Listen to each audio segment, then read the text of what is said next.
Alhamdulillah, apa kabarnya sahabat Cermat Channel? Semoga baik bahagia selalu sehat, dan berlimpah karunia yang banyak yang penuh keberkahan. Saya Kadang Hussein akan mengkisahkan, seorang biarawati memperdalam isi Bible memperkuat imannya malah bimbang dan mengucurkan air mata. Ayo langsung saja kita simak kisahnya berikut ini. Suster Yohana lahir di sebuah keluarga Katolik taat di Yogyakarta. Sejak kecil, ia dibesarkan dalam lingkungan yang religius, mengikuti misa setiap minggu, dan aktif dalam kegiatan gereja. Ayahnya seorang dosen di universitas ternama di Jogja, sementara ibunya mengelola toko roti kecil di dekat rumah. Yohana tumbuh menjadi gadis yang cerdas, ramah, dan penuh kasih, selalu ringan tangan membantu siapapun yang membutuhkan. Sejak usia remaja, ia mulai tertarik pada kehidupan rohani. Saat teman-teman seusianya sibuk dengan hobi dan percintaan, Yohana justru lebih senang menghabiskan waktu di gereja, mengikuti retret, dan berdiskusi dengan para suster di biara terdekat. Namun, keinginannya menjadi biarawati sempat mendapat tentangan dari orang tuanya, terutama ayahnya, yang berharap ia melanjutkan studi di bidang hukum atau ekonomi. Saat berusia 19 tahun, Yohana mendapat pengalaman spiritual yang mengubah hidupnya. Dalam sebuah retret di Magelang, ia merasa panggilan Tuhan begitu kuat. Ia merenungkan makna hidup dan merasa bahwa dunia ini penuh dengan ketidakpastian. Di sanalah ia berdoa dengan sungguh-sungguh, dan hatinya mantap. Ia ingin mengabdikan hidup sepenuhnya untuk Tuhan. Setelah melewati perdebatan panjang dengan keluarganya, akhirnya mereka merestuinya. Yohana masuk ke dalam novisiat pada usia 21 tahun, menjalani pembelajaran keras selama beberapa tahun sebelum akhirnya resmi menjadi seorang suster pada usia 25 tahun. Kini, di usianya yang ke-27, ia menjadi salah satu suster yang cukup dikenal di komunitasnya, bukan hanya karena kecantikannya yang alami, tetapi juga kelembutan dan ketulusannya dalam melayani. Kegiatan sehari-hari Suster Yohana. Seorang biarawati memiliki jadwal yang disiplin dan teratur. Seperti halnya suster-suster lainnya di biara, Suster Yohana memiliki rutinitas harian yang dimulai sejak dini hari. Pukul 4.30, bangun tidur doa pagi. Suster Yohana terbangun sebelum matahari terbit. Begitu alarm kecil di samping tempat tidurnya berbunyi, ia segera bangun, merapikan tempat tidurnya, lalu mencuci muka dengan air dingin yang menyegarkan. Setelah itu, ia mengambil rosario dan berdoa di dalam kamarnya selama beberapa menit, mengucap syukur atas hari yang baru. Pukul 5, ibadah pagi di kapel. Ia berjalan menuju kapel kecil di dalam biara. Di sana, para suster lain sudah berkumpul dalam suasana hening. Doa brevir dibacakan, dilanjutkan dengan misa pagi. Momen ini selalu menjadi waktu yang sakral bagi Suster Yohana, saat ia bisa merenungkan firman Tuhan dan memperbarui komitmennya setiap hari. Pukul 6.30 sarapan bersama. Setelah misa, para suster berkumpul di ruang makan. Sarapan mereka sederhana, biasanya roti dengan selai, pisang, dan teh hangat. Suster Yohana senang berbincang ringan dengan suster-suster lainnya, membicarakan tugas mereka hari itu. Pukul 7, tugas harian di biara. Sebagai suster yang masih tergolong muda, ia memiliki banyak tugas fisik. Kadang ia membantu di dapur, membersihkan ruang tamu biara, atau menyapu halaman. Hari ini, ia bertugas di perpustakaan, mengatur buku-buku rohani yang sering digunakan para suster dan tamu biara. Pukul 9 mengajar anak-anak di sekolah Katolik. Beberapa hari dalam seminggu, Suster Yohana mengajar pendidikan agama di sekolah Katolik dekat biara. Anak-anak selalu senang dengan kehadirannya karena ia mengajar dengan penuh semangat dan kelembutan. Baginya, bisa berbagi ajaran kasih kepada anak-anak adalah kebahagiaan tersendiri. Pukul 12 doa siang, makan siang. Saat jam menunjukkan pukul 12 siang, semua suster kembali berkumpul di kapel untuk doa siang. Setelah itu, mereka makan siang bersama. Makanan yang disajikan sederhana, seringkali berupa sayur, tahu, tempe, dan nasi. Pukul 13, istirahat singkat.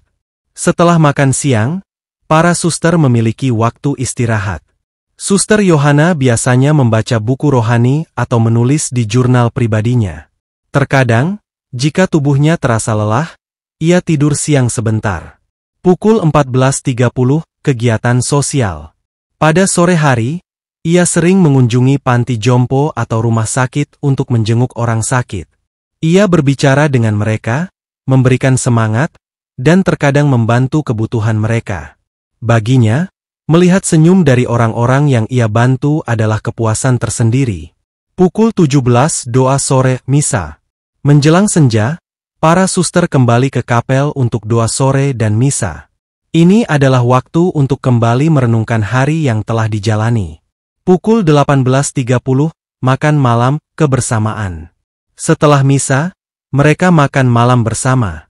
Malam hari sering digunakan untuk berbincang ringan, berbagi cerita, atau melakukan aktivitas bersama seperti menyulam atau membaca. Pukul 20 doa malam renungan pribadi.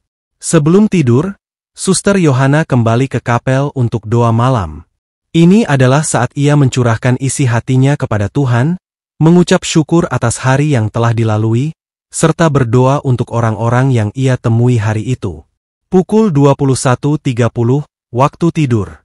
Suster Yohana kembali ke kamarnya, mengganti pakaian dengan piyama sederhana, lalu tidur dengan damai, siap untuk menjalani hari esok dengan semangat baru. Seiring waktu, kehidupan Suster Yohana akan menghadapi berbagai ujian. Mungkin ada seseorang dari masa lalunya yang kembali hadir, atau ia menemukan sesuatu yang mengguncang keyakinannya.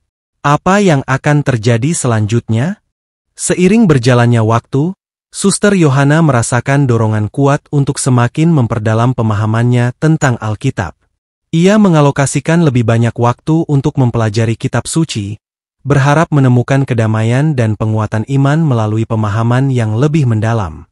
Namun, semakin dalam ia menyelami teks-teks suci tersebut, semakin banyak pertanyaan yang muncul di benaknya. Beberapa ayat tampak saling bertentangan, menimbulkan kebingungan dan keraguan dalam hatinya. Misalnya, ia menemukan perbedaan jumlah dalam silsilah yang tercatat di kitab Ezra 2:5 dan Nehemia 7 nomor 10, yang mencatat jumlah keturunan Arah berbeda, yaitu 775 orang di Ezra dan 652 orang di Nehemia. Selain itu, perbedaan usia Raja Ahazia saat naik tahta antara dua Raja-Raja 8 nomor 26 yang mencatat 22 tahun dan 2 Tawarikh 22 nomor 2 yang mencatat 42 tahun, menambah kebingungannya. Kebimbangan Suster Yohana mencapai puncaknya saat ia merenungkan Matius 7 nomor 15-23, di mana Yesus memperingatkan tentang nabi-nabi palsu yang dapat dikenali dari buah perbuatannya. Yesus menekankan bahwa tidak semua orang yang memanggilnya, Tuhan, akan masuk ke dalam kerajaan surga, melainkan mereka yang melakukan kehendak Bapa. Banyak yang akan berkata bahwa mereka bernubuat, mengusir setan, dan melakukan mukjizat dalam namanya. Namun Yesus akan berkata bahwa ia tidak pernah mengenal mereka. Ayat ini mengguncang jiwa Suster Yohana. Ia mulai mempertanyakan praktik-praktik yang selama ini dijalankannya, seperti menyembah Yesus, menuhankan Yesus, berdoa, dan melakukan mukjizat dalam namanya. Apakah mungkin selama ini ia mengikuti ajaran yang salah? Apakah mungkin ia telah tersesat tanpa disadarinya? Dengan hati yang gelisah, ia mendatangi kepala biarawati dan pastor untuk mencari pencerahan. Namun, jawaban yang diberikan tidak mampu meredakan kegundahannya. Mereka menekankan pentingnya iman dan kepercayaan tanpa keraguan, namun bagi Yohana, pertanyaan-pertanyaan itu tetap menghantui pikirannya. Malam itu, dalam keheningan kamarnya, air mata mengalir di pipinya. Ia merasa terombang-ambing antara keyakinan yang selama ini dipegangnya dan keraguan yang kini menghantamnya. Ia berdoa dengan sepenuh hati, memohon petunjuk dan kedamaian dari Tuhan. Keesokan harinya, dengan tekad yang bulat, ia kembali mendatangi kepala biarawati dan pastor, berharap mendapatkan jawaban yang memuaskan. Namun, sekali lagi, jawaban yang diterima tidak mampu menenangkan jiwanya. Ia merasa semakin terisolasi dalam pergumulan batinnya, tidak tahu kepada siapa lagi harus mencari jawaban. Pergulatan batin ini membuat Suster Yohana berada di persimpangan jalan. Ia harus memutuskan apakah akan terus mencari jawaban atas keraguannya atau menerima segala sesuatu dengan iman tanpa pertanyaan. Perjalanan spiritualnya memasuki fase yang penuh tantangan, di mana ia harus menghadapi keraguan dan mencari kebenaran yang sejati. Sahabat inspiratifku yang berbahagia, dalam kegundahan hatinya, Suster Yohana memutuskan untuk mencari jawaban di luar lingkup biara. Ia mulai membaca literatur teologi dari berbagai perspektif, berharap menemukan penjelasan yang dapat menenangkan jiwanya. Namun, semakin banyak ia membaca, semakin banyak pula pertanyaan yang muncul. Suatu hari, saat sedang mencari literatur di perpustakaan umum, Yohana bertemu dengan seorang profesor teologi bernama Dr. Samuel. Dr. Samuel adalah seorang cendekiawan yang dikenal dengan pendekatan kritisnya terhadap teks-teks suci. Dengan ragu-ragu, Yohana memberanikan diri untuk mengajukan pertanyaan-pertanyaan yang selama ini mengganggunya. Dr. Samuel mendengarkan dengan seksama, lalu menjelaskan bahwa beberapa perbedaan dalam Alkitab dapat disebabkan oleh berbagai faktor, seperti perbedaan sumber, konteks sejarah, atau bahkan kesalahan penyalinan. Ia menekankan bahwa memahami konteks dan latar belakang penulisan dapat membantu menjelaskan perbedaan tersebut. Meskipun penjelasan Dr. Samuel memberikan sedikit pencerahan, Yohana masih merasa ada yang kurang. Ia menyadari bahwa pengetahuan intelektual saja tidak cukup untuk menjawab kegelisahan spiritualnya. Ia merindukan kedamaian batin yang selama ini hilang. Dalam pencariannya, Yohana memutuskan untuk mengunjungi berbagai tempat ibadah dan berbicara dengan pemimpin-pemimpin agama dari berbagai denominasi. Ia berharap dapat menemukan perspektif baru yang dapat membantunya memahami kebenaran yang ia cari. Namun, setiap pertemuan justru menambah kebingungannya, karena setiap tradisi memiliki interpretasi dan keyakinan yang berbeda. Suatu malam, dalam keheningan kamarnya, Yohana merenung dan berdoa dengan sepenuh hati. Ia menyadari bahwa mungkin jawabannya tidak terletak pada penjelasan eksternal, tetapi pada hubungan pribadinya dengan Tuhan. Ia memutuskan untuk fokus pada pengalaman spiritualnya sendiri, mencari Tuhan dalam keheningan dan meditasi. Perlahan, Yohana mulai merasakan kedamaian yang selama ini ia cari. Ia menyadari bahwa iman bukanlah tentang memahami segala sesuatu secara sempurna, tetapi tentang menerima ketidakpastian dengan hati yang terbuka. Meskipun pertanyaan-pertanyaannya belum sepenuhnya terjawab, ia menemukan ketenangan dalam penyerahan diri kepada Tuhan. Dengan semangat baru, Yohana kembali ke biara dan melanjutkan pelayanannya dengan hati yang lebih tenang. Ia belajar bahwa perjalanan iman adalah proses yang terus berkembang, dan bahwa keraguan adalah bagian dari pertumbuhan spiritual. Kini, ia mampu menerima ketidakpastian dengan lapang dada, dan menemukan kedamaian dalam perjalanannya mencari kebenaran. Meskipun hatinya masih diliputi kegelisahan dalam pencarian kebenaran, Suster Yohana tetap menjalankan tugasnya sebagai biarawati dengan penuh dedikasi. Suatu hari, ia ditugaskan untuk memberikan bantuan kemanusiaan ke sebuah wilayah terpencil di pinggiran Yogyakarta. Untuk mencapai lokasi tersebut, ia memutuskan menggunakan jasa transportasi online, Gojek. Saat memesan layanan, datanglah seorang pengemudi Gojek bernama Ahmad, seorang pemuda tampan berusia 27 tahun. Di sepanjang perjalanan, mereka terlibat dalam percakapan ringan yang kemudian berkembang menjadi diskusi mendalam tentang kehidupan dan spiritualitas. Setelah tiba di lokasi, Ahmad dengan sukarela menawarkan bantuan untuk mendukung kegiatan kemanusiaan yang dilakukan oleh Yohana. Mereka bekerja sama sepanjang hari, dan di sela-sela aktivitas, Yohana merasa nyaman untuk mengungkapkan kegundahan hatinya mengenai pencarian kebenaran spiritual yang selama ini menghantuinya. Ahmad, yang memiliki pemahaman mendalam tentang Al-Quran, mendengarkan dengan penuh perhatian. Ia mulai menjelaskan konsep ketuhanan dalam Islam, menekankan bahwa Allah adalah Tuhan yang Maha Esa, tanpa sekutu, dan tidak beranak maupun diperanakan. Ia mengutip surah Al-Ikhlas yang menegaskan keesaan Allah. Selanjutnya, Ahmad membahas tentang fitrah manusia, yaitu kecenderungan alami setiap individu untuk mengenal dan menyembah Tuhan yang Esa. Ia mengutip surah Ar-Rum ayat 30 yang menyatakan bahwa manusia diciptakan sesuai fitrah Allah, dan tidak ada perubahan pada fitrah tersebut. Mengenai hari pembalasan, Ahmad menjelaskan bahwa dalam Islam, setiap amal perbuatan manusia akan diperhitungkan di akhirat. Ia mengutip surah Al-Fatihah yang menyebut Allah sebagai Maliki Yaumiddin, penguasa hari pembalasan, menekankan bahwa setiap individu akan menerima balasan sesuai dengan amal perbuatannya. Diskusi tersebut memberikan pencerahan bagi Yohana. Penjelasan Ahmad tentang ketuhanan, fitrah manusia, dan hari pembalasan mulai menerangi hatinya yang gelisah. Ia merasakan kedamaian yang belum pernah ia rasakan sebelumnya, seolah-olah menemukan jawaban atas pertanyaan-pertanyaan yang selama ini mengganggunya. Pertemuan dengan Ahmad menjadi titik balik dalam perjalanan spiritual Yohana.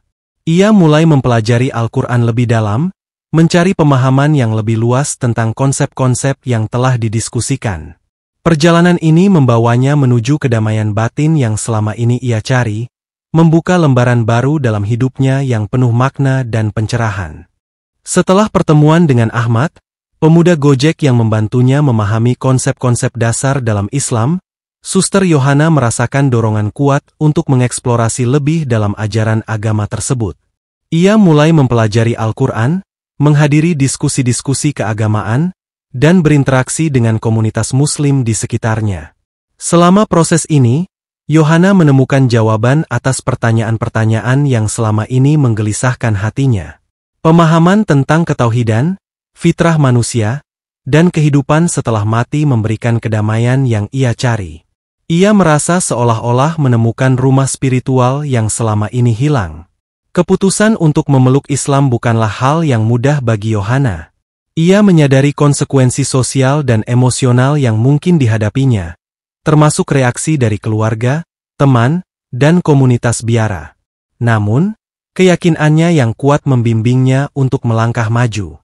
Pada suatu hari yang tenang, dengan hati yang mantap, Yohana mengucapkan 2 kalimat syahadat, menandai peralihannya menjadi seorang muslimah. Ia memilih nama Aisyah sebagai identitas barunya, terinspirasi oleh salah satu figur penting dalam sejarah Islam. Perjalanan spiritual Aisyah menjadi sumber inspirasi bagi banyak orang di sekitarnya. Keberaniannya dalam mencari kebenaran dan keteguhannya dalam mengikuti hati nurani menunjukkan bahwa pencarian spiritual adalah perjalanan pribadi yang unik bagi setiap individu. Kisah Aisyah mengajarkan bahwa meskipun jalan menuju kebenaran mungkin penuh dengan rintangan dan tantangan, dengan ketulusan dan tekad, seseorang dapat menemukan kedamaian dan tujuan hidup yang sejati. Perjalanan hidupnya menjadi bukti bahwa hidayah dapat datang melalui berbagai cara, dan bahwa pencarian akan kebenaran adalah hak setiap manusia, terlepas dari latar belakang atau keyakinan sebelumnya. Dengan semangat baru, Aisyah melanjutkan hidupnya, berkontribusi pada masyarakat dengan perspektif dan pemahaman yang lebih luas, serta menjadi teladan bagi mereka yang mencari cahaya di tengah kegelapan. Sahabat inspiratifku yang berbahagia. Setelah memeluk Islam dan memilih nama Aisyah, mantan Suster Yohana menghadapi berbagai tantangan. Keputusannya menimbulkan reaksi beragam dari keluarga, teman, dan komunitas biara. Beberapa merasa kecewa, sementara yang lain mencoba memahami pilihannya. Aisyah menyadari bahwa perjalanan spiritualnya baru dimulai. Ia berusaha mendalami ajaran Islam dengan mengikuti kelas-kelas tafsir Al-Quran, belajar bahasa Arab, dan aktif dalam kegiatan masjid setempat. Semangatnya untuk belajar dan mengabdi tidak pernah pudar. Suatu hari, Aisyah bertemu kembali dengan Ahmad, pengemudi Gojek yang dulu membantunya menemukan Islam. Pertemuan itu membawa kebahagiaan bagi keduanya, dan mereka mulai menjalin hubungan yang lebih dekat. Kebersamaan mereka didasarkan pada cinta kepada Allah dan keinginan untuk saling mendukung dalam kebaikan. Setelah melalui proses ta'aruf dan istiharah, Aisyah dan Ahmad memutuskan untuk menikah. Pernikahan mereka sederhana namun penuh makna, dihadiri oleh keluarga dan sahabat terdekat. Bersama-sama, mereka berkomitmen untuk membangun rumah tangga yang berlandaskan iman dan takwa. Aisyah kemudian mendirikan sebuah lembaga pendidikan bagi anak-anak yatim dan duafa, menggabungkan pengalaman masa lalunya sebagai biarawati dengan semangat barunya sebagai muslimah. Lembaga ini menjadi tempat bagi anak-anak untuk mendapatkan pendidikan agama dan umum, serta kasih sayang yang tulus.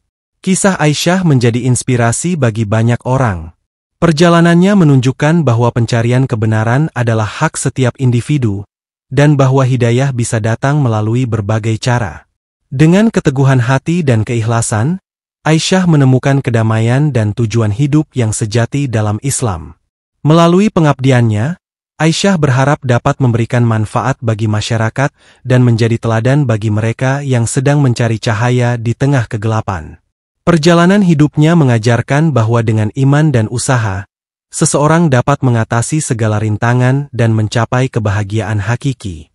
Seiring berjalannya waktu, Aisyah dan Ahmad dikaruniai 5 orang anak, sebuah anugerah yang melampaui bayangan mereka sebelumnya.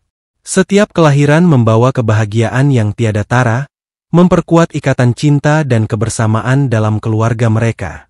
Mereka berusaha membangun keluarga yang harmonis, penuh cinta kasih, dan menjalankan peran masing-masing dengan penuh tanggung jawab, sesuai dengan konsep keluarga sakinah dalam Islam. Kehidupan mereka dipenuhi dengan ketenangan jiwa, cinta yang mendalam, dan rahmat yang melimpah. Aisyah dan Ahmad menyadari pentingnya mendidik anak-anak dengan nilai-nilai Islam. Mereka menciptakan lingkungan yang kondusif untuk tumbuh kembang anak-anak, menanamkan sifat-sifat mulia seperti kesetiaan, kasih sayang, dan ketakwaan. Kebahagiaan yang mereka rasakan seolah-olah mencerminkan kehidupan surgawi di dunia ini, sebuah perwujudan dari fitrah penciptaan manusia untuk berpasangan dan berkeluarga. Keluarga mereka menjadi teladan bagi masyarakat sekitar, menunjukkan bahwa dengan mengikuti petunjuk Allah dan menjalankan peran sesuai fitrah, kebahagiaan hakiki dapat diraih. Aisyah dan Ahmad terus berusaha menjaga keharmonisan dan kebahagiaan dalam rumah tangga mereka, berharap dapat mengantarkan anak-anak mereka menuju kehidupan yang penuh berkah dan ridha Allah. Seiring berjalannya waktu, Aisyah dan Ahmad tidak hanya fokus pada keluarga mereka sendiri, tetapi juga berperan aktif dalam masyarakat. Mereka mendirikan sebuah yayasan pendidikan yang bertujuan untuk memberikan akses pendidikan berkualitas bagi anak-anak kurang mampu di daerah mereka. Yayasan ini menawarkan program pendidikan formal dan non-formal, termasuk pelatihan keterampilan bagi para remaja. Aisyah, dengan latar belakangnya sebagai mantan biarawati, memiliki pemahaman mendalam tentang pentingnya toleransi dan dialog antaragama. Ia sering diundang sebagai pembicara dalam berbagai forum untuk berbagi kisah perjalanannya menuju Islam, menekankan bahwa hidayah dapat datang melalui berbagai cara dan bahwa pencarian kebenaran adalah hak setiap individu. Kisah Aisyah mengingatkan kita pada perjalanan spiritual tokoh-tokoh lain yang menemukan cahaya Islam setelah pencarian panjang. Misalnya, Betty Hewitt, seorang mantan biarawati dari Amerika Serikat, yang menemukan Islam setelah mempelajari Al-Quran dan biografi Nabi Muhammad SAW. Demikian pula, Karen Armstrong, seorang mantan biarawati Katolik, yang setelah mempelajari berbagai agama, menemukan ketertarikan mendalam pada Islam dan menulis biografi Nabi Muhammad SAW. Melalui dedikasi dan pengabdiannya, Aisyah berhasil menginspirasi banyak orang untuk terus mencari kebenaran dan menjalani hidup sesuai dengan petunjuk Allah. Keluarga mereka menjadi contoh nyata bahwa dengan iman yang kuat dan niat tulus, kebahagiaan dunia dan akhirat dapat diraih. Kisah Aisyah dan Ahmad mengajarkan bahwa perjalanan menuju kebenaran mungkin penuh dengan rintangan, tetapi dengan tekad dan keikhlasan, seseorang dapat menemukan cahaya di tengah kegelapan. Mereka membuktikan bahwa perubahan besar dalam hidup dapat membawa kebahagiaan yang tak terduga, dan bahwa setiap individu memiliki kesempatan untuk menemukan jalan yang benar. Jalan bagi hidayah Allah Ta'ala. Sahabat inspiratifku yang berbahagia, demikian kisah ini saya sajikan, semoga bermanfaat, menambah literasi cakrawala berpikir kita, dan menginspiratif kehidupan kita untuk dapat menemukan kebenaran yang sesungguhnya dalam naungan cahaya petunjuk Allah Ta'ala. Atas segala perhatian dan dukungan sobatku saya ucapkan terima kasih. Semoga menjadi nilai kebaikan. Sampai berjumpa kembali di video kisah inspiratif lainnya. Wassalamualaikum warahmatullahi wabarakatuh.